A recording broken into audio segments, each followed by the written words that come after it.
से, किसी भी दल से। नहीं, वैचारिक जो हमारी वैचार किसी मेल खाता नहीं से, लेकिन धोखेबाजी से हिंदू था वो प्रताड़ित हुआ और उन्होंने पलायन किया। पलायन चुनावी मुद्दा है। पिछला चुनाव कैराना पर लड़ा था, अब खोज हो रही है कि संभल पे मौका मिल जाए, कि संभल के अलावा कोई और संभल मिल जाए, तो ज़्यादा सब्र का इम्तिहान है। वरना ऐसा नहीं है कि हम लोग जवाब नहीं देना चाहते, तो जिस भाषा में समझेगा उस भाषा में जवाब देना चाहिए। अगर ऐसे हुड़दंग का जवाब हम लोग अपने तरीके से देने लगे तो शायद ऐसे दंगे ही पलायन कर जाएंगे। ये बात में मेरी उन सब लोगों के लिए जो इस तरह की हिंसा करते हैं। आजकल एक धर्म विशेष को अपने धार्मिक स्थलों की जगह दूसरे धार्मिक स्थलों में जाकर पूजा पाठ करना, उन दूसरे धार्मिक स्थलों को अपना बताना, उनमें जो है उनमें तोड़फोड़ करना, इससे उनके जो भगवान है वो ज़्यादा जश्न मना रहा था।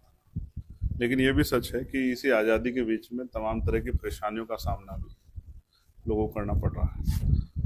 और औरों से अलग हटके हम जब इसी घटना में बात करते हैं तो आप जानते हैं कि जहाँ जहाँ भारतीय जनता पार्टी की सरकार है वहाँ ये आम हो गया है कि वहाँ अगर कोई मुसलमान दिख जाए जिसने दाढ़ी रखी हो, टोपी पहनी हो, उसको जबरन जो है धार्मिक नारे लगवाओ, उसकी पिटाई करो, उसकी वीडियो बनाओ। एक होता है कि हम कोई घटना को अंजाम दे रहे हैं और हम इस बात को छिपा के रखना चाहते हैं, एक उसका प्रदर्शन करना, यानी कि एक संदेश देना, एक भय पैदा करना, एक डर का माहौल बनाना।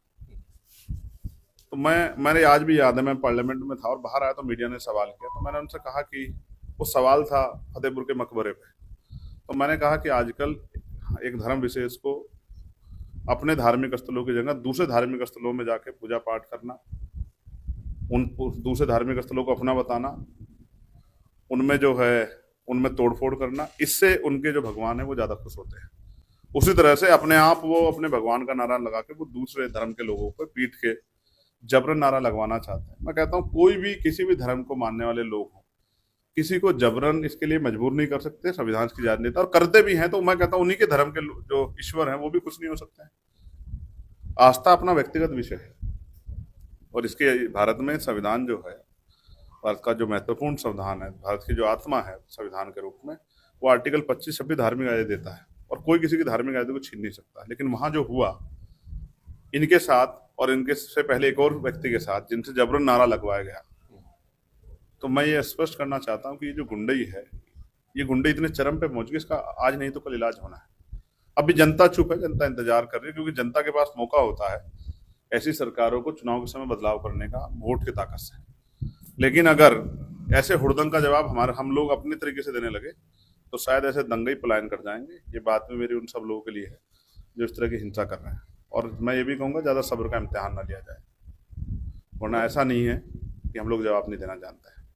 तो जिस भाषा में समझेगा उस भाषा में जवाब देना भी हम लोग जानते हैं। तो बेहतर इसी बात में है कि वो हम कानून सम्मत वो कर रहे हैं, हम भी न्याय कर सकते हैं वहाँ जाकर उनको उनके साथ इस तरह का व्यवहार करके, इतनी शक्ति हम में है, मानते हो नहीं मानते इस बात को, लेकिन हम अगर कानून पे भरोसा करके, मैंने अभी आईजी गढ़वाल से बात की है, उन्होंने मुझे विश्वास दिलाया कि वो मंगलवार तक इसमें ठोस कार्रवाई करेंगे। और उन्होंने ये भी कहा कि अगर आपको लगता है कहीं फेर जांच नहीं हो रही तो आप जहाँ ट्रांसफर करने के लिए कहोगे तो उसको भी हम लोग करेंगे। मैंने यही अभी, और मैंने पीड़ित से भी बात कराई है। लेकिन मैं स्पष्ट कर दूँ, ये सहारनपुर जिला, ये छुटमलपुर कस्बा हमारा घर है, और हमने जब संवैधानिक शपथ ली है पार्लियामेंट में तो देश के हर एक व्यक्ति के रक्षा सुरक्षा, उनके मान सम्मान, उनके हक अधिकारों की शपथ ली है कि उनके साथ अन्याय हो तो हम लोग खड़े होंगे। मैं अपनी ड्यूटी कर रहा हूँ, ये मेरे भाई हैं और मैं अपने भाई को विश्वास दिलाता हूँ कि अकेले नहीं। हालांकि हमारी टीम पहले दिन से इनके साथ है, यहाँ भी मेरी फ़ोन पे भी इनसे बात कराई थी फिरोज ने, और फिरोज साहब जो हैं वहाँ भी गए थे अधिकारियों के पास, पर हम इनके साथ खड़े हैं। और मैं इस बात में कस्बे वासियों का भी धन्यवाद करता हूँ कि वो इस अन्याय के खिलाफ एकजुट होकर खड़े, ये बहुत बड़ी बात है। मैं ये भी सोचता हूँ कि यहाँ किस तरह से आंकड़े बनाए जाते हैं, आंकड़ों क्या खेल है आजकल, वोट की चोरी उसी पे तो चर्चा हो रही है, आंकड़ों के खेल। तो आंकड़े सरकार के हाथ में, कुछ ही बना लो। आप भी जानते हैं छुटमलपुर की आबादी, मुझे नहीं पता कि आप छुटमलपुर के किस कोने में हैं, लेकिन मैं आपको बता दूं छुटमलपुर की आबादी अब से 5-10 साल पहले ये नहीं थी। क्योंकि यहाँ सुविधाएं हैं तो बहुत सारे लोग गांव से यहाँ आ गए शहर में, जिसकी नौकरी लगी, जिसने कोई कारोबार किया, जिसने कोई छोटा मोटा रोजगार किया, जिसको पढ़ने जाना है, और उसके माँ बाप ने अपना घर यहाँ बना लिया कि मेरे बच्चे को पढ़ने जाने के लिए बस की सुविधा यहाँ से मिलती है, यहाँ बस स्टैंड है, यहाँ थाना है, यहाँ गेस्ट हाउस है, यहाँ और तमाम तरह की चीज़ें, पोस्ट ऑफिस हैं, बैंक्स हैं। तो जब इस तरह का स्ट्रक्चर डेवलपमेंट होता है तो फिर आबादी बढ़ती भी है। बहुत सारे वहाँ के भी लोग हैं जिनके बच्चों ने नौकरी रोजगार किया, वहाँ से दिल्ली आ गए। दिल्ली में कहाँ इतनी आबादी, लखनऊ में कहाँ इतनी आबादी थी, नोएडा कहाँ खंडर था कभी। और आज नोएडा में बाप देखो जगह जगह पे बड़े बड़े वो बने हुए हैं, बिल्डिंग बने हुए हैं। ये सब कैसे, ये डेवलपमेंट के साथ शुरू होता है। पलायन बड़ा मुद्दा बताया जा रहा है कि विशेष और उससे जो हिंदू हक था वो प्रताड़ित हुआ और उन्होंने पलायन किया। पलायन चुनावी मुद्दा है।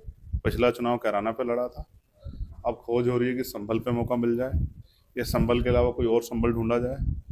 ये तो जनता को तय करना है कि उनका असल मुद्दा रोटी कपड़ा मकान है, रोजगार है, महंगाई है, सड़कें हैं, बिजली है, नौकरी है, या उनका मुद्दा जो है वो पलायन है। ये तो जनता को तय करना है। हम जैसे जागरूक लोग जनता को जागरूक करते हैं। समीकरण नगीना के हैं।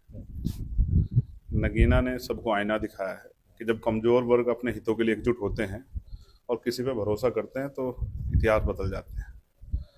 दो अलायंस से जो कह रहे थे कि क्या तो इधर है या इधर है, दोनों को धूल चाटनी पड़ी। एक की जमानत जब्त हुई, दूसरा दूसरे नंबर पर 1.5 लाख वोट से हारा। ये जनता के समीकरण है।